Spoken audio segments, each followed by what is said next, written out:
Antenne Réunion et la ville de Saint-Joseph vous présentent C'est Saint-Jo. Dans C'est Saint-Jo cette semaine, le site de la Cayenne, cadre d'un chantier d'embellissement avec le pays d'accueil du Sud Sauvage. Et la visite à Saint-Joseph du président de la Fédération française de lutte, c'est maintenant C'est Saint-Jo.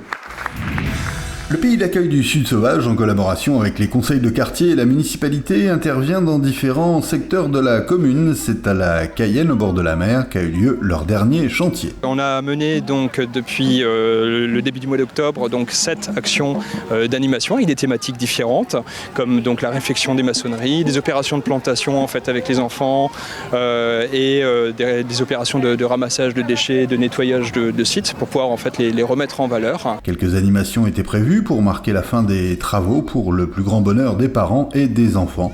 Ce qui a eu pour résultat de réjouir le vice-président du pays d'accueil du Sud Sauvage, Asdine Bouali. Aujourd'hui, ça m'a fait plaisir parce que tout à l'heure, j'étais en train d'échanger avec les gamins.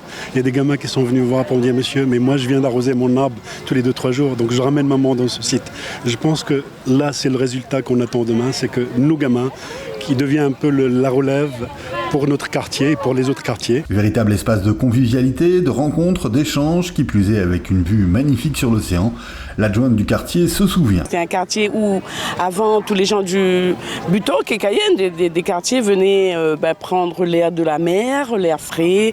On avait des petits kiosques, de l'eau, il faisait bon, quoi. Et donc, avec le pays d'accueil du Sud Sauvage, on est en train d'essayer de remettre tout ça à l'ordre du jour. Il ne reste plus aux habitants qu'à se réapproprier le site et surtout à le maintenir en l'état.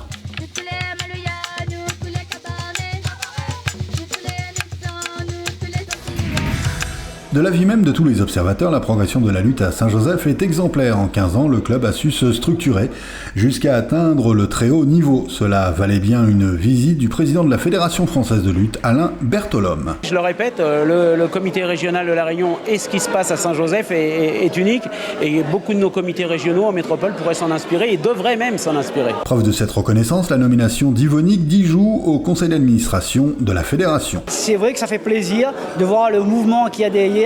Et bien sûr, avec ce qui se passe sur la métropole, le retour qu'il y a ici, les jeunes qui sortent de là-bas, qui viennent en formation ici, c'est vraiment le top. On ne le sait pas forcément, mais le partenariat tissé avec l'éducation nationale a inspiré d'autres disciplines et même à l'origine de la création de l'école municipale des sports, dont les animateurs interviennent dans les écoles, collèges et lycées.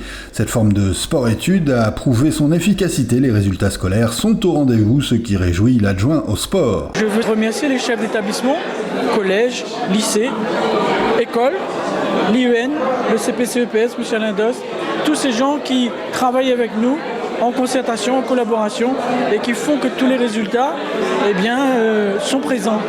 Résultats scolaires, résultats sportifs. La lutte fera son retour aux prochains Jeux Olympiques. Il n'est pas interdit d'espérer y envoyer un jour un Saint-Joséphois ou une Saint-Joséphoise. Dans l'agenda cette semaine, nous sommes allés à l'embouchure de la rivière Langevin où le spectacle était côté mer et côté rivière. J'ai les enfants qui sont venus en vacances, donc on va leur faire découvrir un petit peu ce côté de l'île, le côté sauvage de l'île. Ouais. Et les vagues sont un petit peu fortes, je dirais. Mais le spectacle est magnifique. J'adore venir à Langevin et j'adore passer par ici. Il y a une belle promenade, c'est propre, on a un spectacle magnifique et puis c'est très authentique. Le Sud Sauvage, c'est une belle région. Et là, j'en profite pour amener des amis qui sont en vacances. Bonne semaine et à bientôt.